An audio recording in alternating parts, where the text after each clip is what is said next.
Masnada. Quit playing with the toys. Did you say okay? Take it away from you. There's Russell. Camera's on it. Oh, Yeah. Camera's on now. Okay. Are Okay. we good to go even though we don't? Yeah, you're good now. Okay, sorry. That's okay. Good. Okay, good morning. Welcome to the Lorraine County Board of Commissioners meeting of Wednesday, August 10th, 2022. We will rise for the Pledge of Allegiance.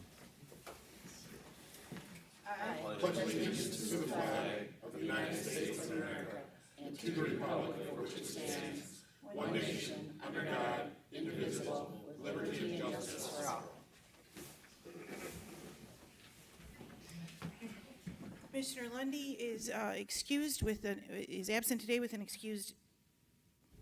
illness. Madam Clerk, please call the roll. Commissioner Hung, Here. Commissioner Moore. Here. We will begin with 8 presentations. Today we have the Fair Board here for a presentation from Fred Pitts, Bill Spring, Jed Lamb, and Pat Egan. Welcome.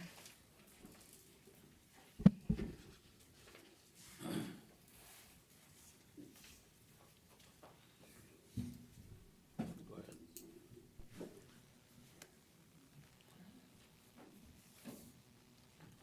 It's lost. Yeah, we see it.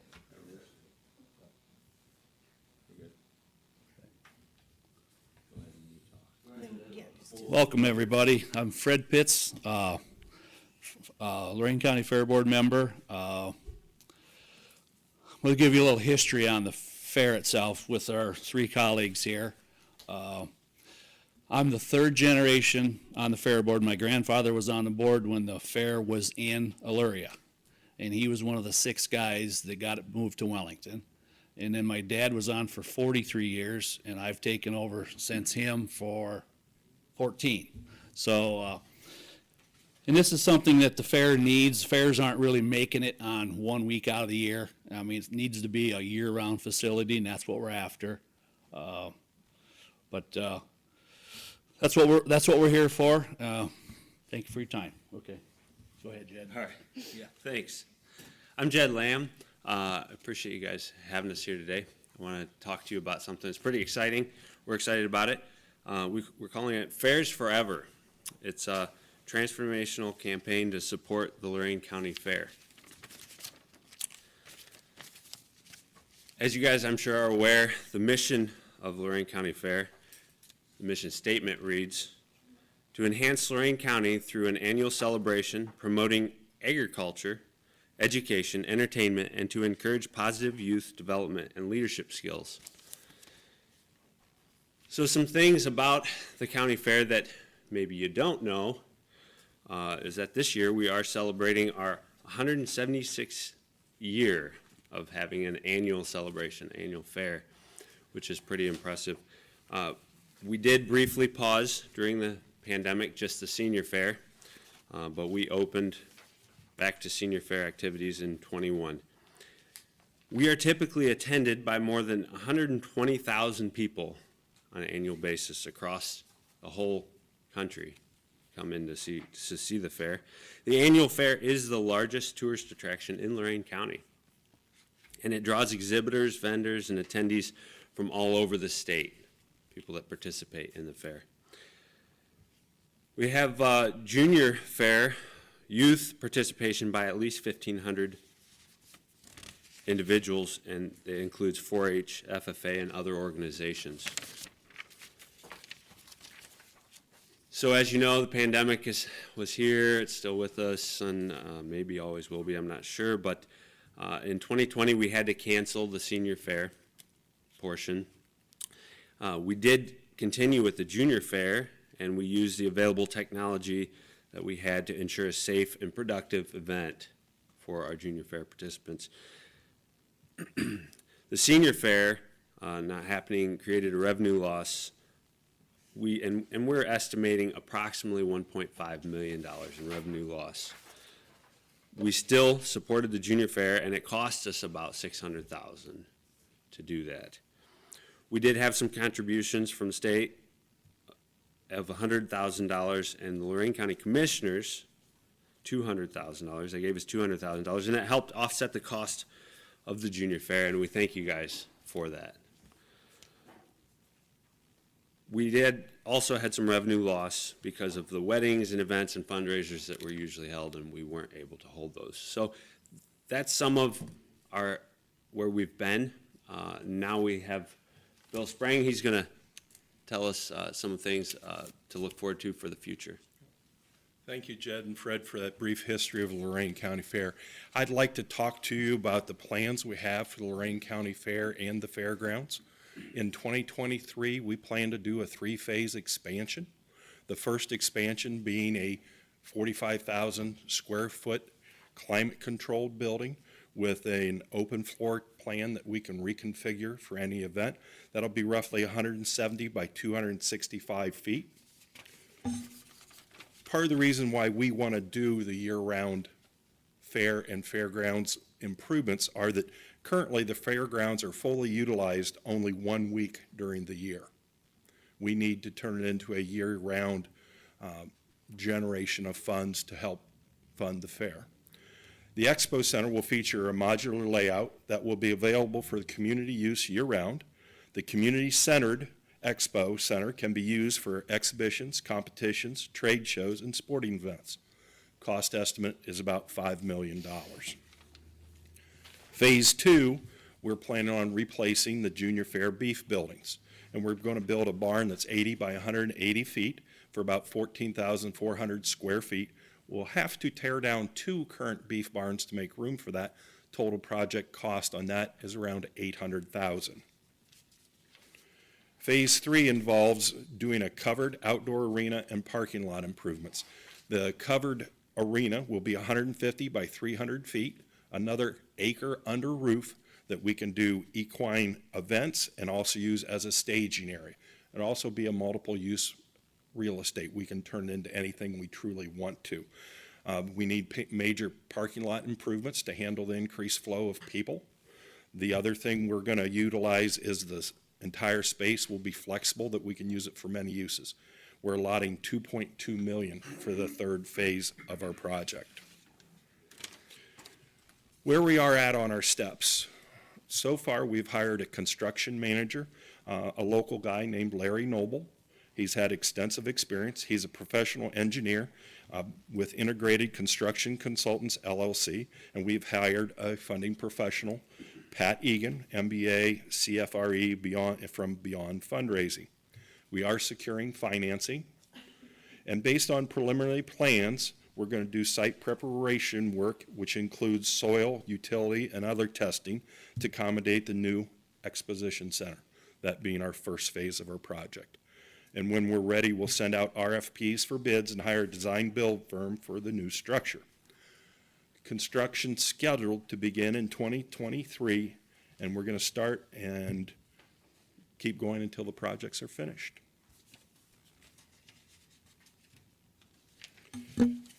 Our current funding, we have raised $1.5 million from the Board of Directors of the Ag Society, which is a fancy way to say the Lorain County Fair Board.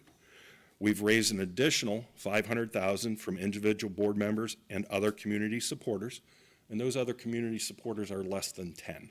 So we've had quite a bit of support from the community for this project. Farm Credit and Ag Credit have teamed up to provide banking services for this transformational building project, and we've also identified a list of other potential donors. And I'm going to turn it back to Jed at this time. Thanks, Bill. So I guess we look at all of these plans and say, well, what does that do for us? Where does that bring us as a fair and as a county and a community? Well, what it will do, it will position our fair as a continued tourist attraction and expand us to be able to offer year-round opportunities. It'll offer additional resources to support the core mission, which is our youth engagement, education, and leadership. And it'll secure an asset in the county and the region while providing necessary updates to ensure we can continue fairs and have new attractions. It'll stabilize the revenue stream, which we already talked about, by eliminating the total reliance on Fair Week alone. And the total estimated cost for the entire project is approximately $8 million. Our hope is that you'll seize this opportunity to be leaders in our community and to partner with us on this investment in our county's future with an award of at least 1.5 million. So that's what we're asking. We thank you for your time today, and we thank you guys for all of the hard work and dedication you have to the community. Don't run off, I may have questions. Sure. Commissioner Moore? Okay. Questions? The question I had a couple of questions, actually. So when the fair starts, is there going to be a booth there for the public to kind of come in and see some models and some ideas, and can you There tell us will about be, that? that is in the plan. It should be hopefully right inside the main gate in the park area. I think that's where it's planned to be. That's not my department, but that's what I'm understanding. There will be handout literature for the people for the expansion project. There will be buttons for people who have made donations and plan on making donations, and we will be ready to accept those. Yeah, we have there's a lot of plans on fundraising and the different methods that we're going to be doing that. That's also, this is Mrs. Egan, Patricia Egan. She's here with us today, and she has so many good ideas. She's done this for a really long time, and she's very good at it, so. Can you share some of those ideas? I think when Kim Myers, when I talked to him, he was talking about pledge forms or something. Can you share some of those ideas with us? Actually, there will be pledge forms at the fair. And we're gonna get these great big old buttons that say, Fair is Forever, I'm in, for anybody who donates or signs a pledge form. And the thing that we're looking at right now is that anybody that signs a pledge form, and we have to establish a threshold number, but they'll have 5 years to pay it off. So if you want to donate $2,500, you could have 5 years to pay that off at $500 apiece. We're also getting wristbands for kids because we want them to participate as well. And they're gonna say the same thing, Fair is Forever, I'm in. And they're kind of tie-dyed things. We're looking at corporate sponsors. I know Fred has been talking to some folks, and I will be accompanying them to those particular asks. We'll do proposals for those individuals. We're going to really look at what level they could be giving at and make those asks. But I think right now, having about 2 million already committed is a really good start. And so we're hopeful that we can finish this off before we put that first shovel in. For sure. Did I- And our two finance institutions, which is Farm Credit and Ag Credit, have offered to bridge this gap. You know, we'll spend the money in the first year or so, but it'll be 5 years before we collect it all. So they've stepped up and are working with us on that, so. And actually, bridge loans are very common in construction projects for nonprofits because of the horizon payment. So you don't always get your money in year one. You may not get the last dollar in until year 5. So in order to begin that construction project, once you have the pledges that will accommodate the number that you need that bridge loan to make that happen. Because people who give money that first year want to see something going on. You know, they don't want you holding on to the money for 5 years and then start your building project. They want to see the dream realized. We're really excited about this. There's a lot of momentum. There's a lot of excitement in the community. We've talked to a lot of different people. One of the things that we're really looking forward to is you guys taking that leadership step. And everybody that we've talked to has been excited about getting on board, but they also would like the commissioners, everybody to be working together. They want the commissioners to take that first step and really push it and get it moving along, and we're excited for it. I think it's gonna be a really good thing. So have you guys decided that the name is going to be the Expo Center, or is that still something that you guys are talking about? We are looking for a donor with a very large check to name that center. So there's naming rights available for all of, If I hit the lottery, it's on. there's naming rights available for all of these projects and buildings, and there's different tiers and levels for donations for those things. The Exposition Center was a name that we picked to describe its function.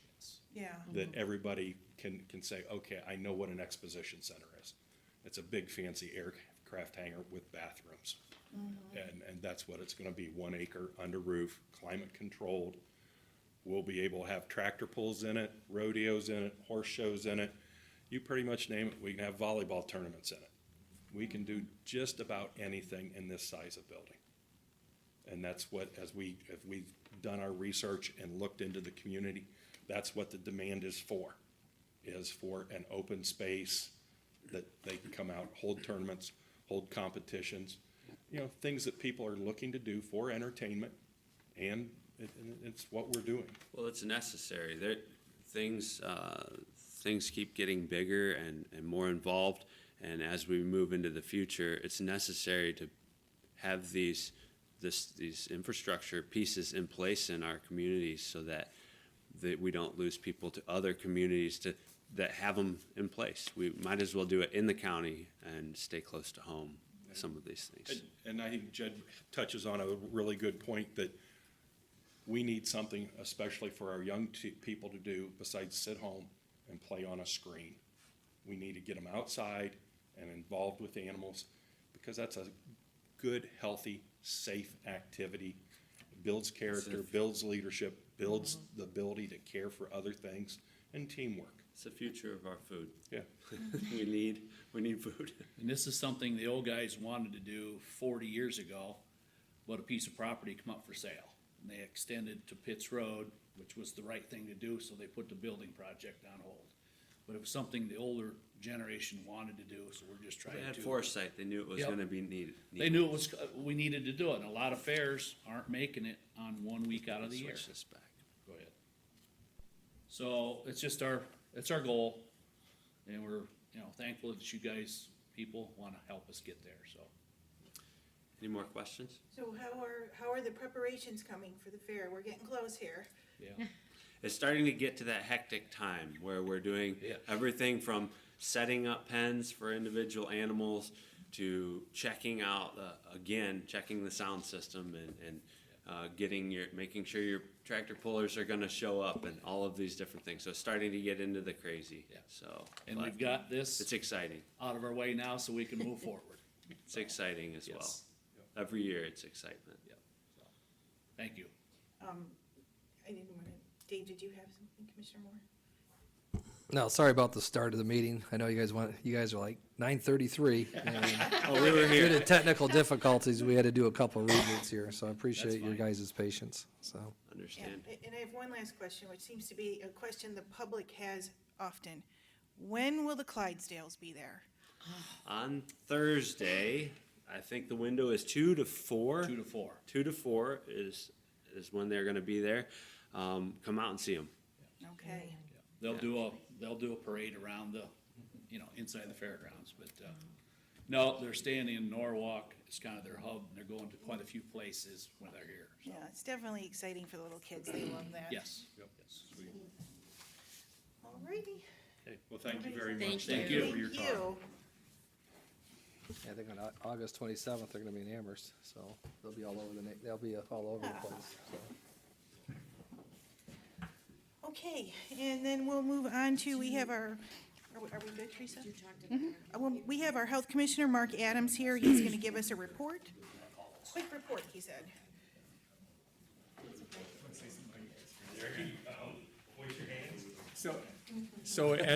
Good morning, Commissioners. As the Fair Board is leaving, just a side note, when it comes to the relationship between public health and the Fair Board. So over 100 locations were giving out vaccine throughout 2021, and the Fair Board ranked third out of 100 when it came to vaccinating giving us a location to vaccinate thousands and thousands of people. So it was the only location that we had, we could do both at the vehicle and inside, so we could do drive-through clinics and walk-in clinics. But, yeah, there were times, even though a 1,500 person clinic was kind of cramped there, we made it work as a way to use, because the facility's so large. But, no, and thank you to that for the. Yeah. I just wanted to give you 2 updates on things that are in the news. One would be COVID, but the good news behind that is I talked with the hospital systems the other day, 2 different times last week, and there were fewer than 10 people that were in the hospital. So that's kind of, now, when you take in relation to the amount of viral load, of COVID that is in our waste stream, we're even higher than we were back in our highest in December, January, when it comes to those numbers. But yet, it's not reflecting when it comes to those that are sick in the hospital. So that's really good news. The other piece of really good news is that those that are at most risk, the 65 and older, 70 and older, we're finding that when we talk with the long-term care facilities, the symptoms range to a runny nose to a slight cough. And that's exactly what we wanted to see. And so the other would be monkeypox. You might have seen that we had 2 confirmed cases with a potential third. That is one that public health is on, not only here, but throughout the state. It's not the only time that we've had an outbreak in the United States. There have been 2 others as well. Usually there's a clampdown on it much faster than that, but in this case it spread a little bit quicker. Most of the general public is not really at risk. And so it's just really an information piece and education to just make sure that if you're sick, to anybody out there, that if you're sick, to make sure you have that conversation with your significant other to say, hey, you know, I'm sick and I need to go to the doctor, and we're going to handle that. So that's how we mitigate the spread at this point with it. And vaccine will be coming soon, and that'll be for individuals that would be close contacts. So unless you have any other questions, that's all I have. Okay, thank you very Thank you. much. We appreciate you stopping by today. Thank you. Bless you. Okay, we'll be moving on to B, resolutions. Number 1, investments. Move to approve? Second. Discussion. Commissioner Hung, Yes. Commissioner Moore. Aye. Number 2, appropriations. Move to approve? Second. Discussion. Commissioner Hung, Yes. Commissioner Moore. Aye. Number 3, transfers. Move to approve? Second. Discussion. Commissioner Hung, Yes. Commissioner Moore. Yes. Number 4, no advances, no repayments. 5, requisitions. Move to approve? Second. Discussion. Commissioner Hung, Yes. Commissioner Moore. Number 6, travel. Move to approve? Second. Discussion. Commissioner Hung, Yes. Commissioner Moore. Aye. Number 7, bills. Move to approve? Second. Discussion. Commissioner Hung, Yes. Commissioner Moore. Aye. Number 8, authorize various personal actions as indicated on the summary sheet for employees within jurisdiction of Lorraine County Commissioners. Move to approve the personnel summary sheet. Second? Discussion. Commissioner Moore. Aye. Commissioner Hung. Yes. Number 9, approve and waive the reading of the Commissioners' meeting minutes of August 3rd, 2022. Move to approve? Second. Discussion. Commissioner Hung. Yes. Commissioner Moore. Aye. Under Domestic Relations, 10, approve and enter an operating agreement with Airmark Correctional Services LLC, Pennsylvania, to provide food service for the Detention Home and Facilities Complex, effective retroactive to July 1st, 2022 through June 30th, 2023, and can be renewed annually and contains a 60-day cancellation clause. Said price of meal is determined by Market Basket CPI and will be paid from the contract services account. Move to approve? Second. Discussion. Commissioner Hung. Yes. Commissioner Moore. Aye. Okay, we've reached the public comment portion of our meeting. Seeing no public comment forms filled out, we will move on to reports. Mr. J.R. White, County Administrator, do you have a report today? Not, ma'am. Thank you. Karen, anything on Administrator's behalf? Okay. Okay, moving on to E, we have Mr. Dan Petticord, Assistant County Prosecutor. And I have no report today, Commissioner. Thank you. Okay, Commissioner's report. Commissioner Moore, do you have a report? Yeah, I'd like to thank the Fair Board for coming in and doing their presentation. They've been talking about this for some time. I remember actually seeing photographs back, I think it was a Summer family that actually purchased the fair in Elyria, and I've seen some of those original photos, which is kind of cool. The family purchased that property from the fair so they could move out in the country in Wellington. But the family actually lived in a log cabin. There was an original log cabin that was actually on that property way back then. And that's where the family was actually raised in the beginning. So I've seen some of the history. It's kind of nice that he brought up that this, Mr. Pitts' grandfather actually was involved in that. So that's kind of cool. So I thought that was interesting. I guess next week we're having 2 meetings. Excuse me. Not too happy with the fact that we're having a meeting on Tuesday in regards to, let me see, I gotta take a look at the clerk's report. On August 16th, we're having one. Is my understanding is just for nonprofits coming in. I'm not too happy that we have to parade a bunch of nonprofits in here. I do have some concerns. I think they do a lot of great work, but bringing them in here kind of makes me wonder why. You know, is it for political gain? Is it for feel good? As of right now, it looks like we're at about 16% of ARPA funds have gone to nonprofits. And so I do have a lot of concerns, and I'll be bringing that up next Tuesday, I guess, if we're going to have a meeting, special meeting, just to parade a bunch of nonprofits into this building. So that's it. Okay, thank you. Moving on to clerk's report. Actually, tomorrow, August 11th at 9:30, you'll have a land bank meeting. And then Tuesday, August 16th, and Wednesday, August 17th, 9:30 commissioners meeting. Okay, at this time, I'll move to waive the reading of the board correspondence. Second. Discussion. Commissioner Hung, Yes. Commissioner Moore. Aye. Okay, is there any further business from this board? Oh, move to adjourn. Okay, meeting is adjourned.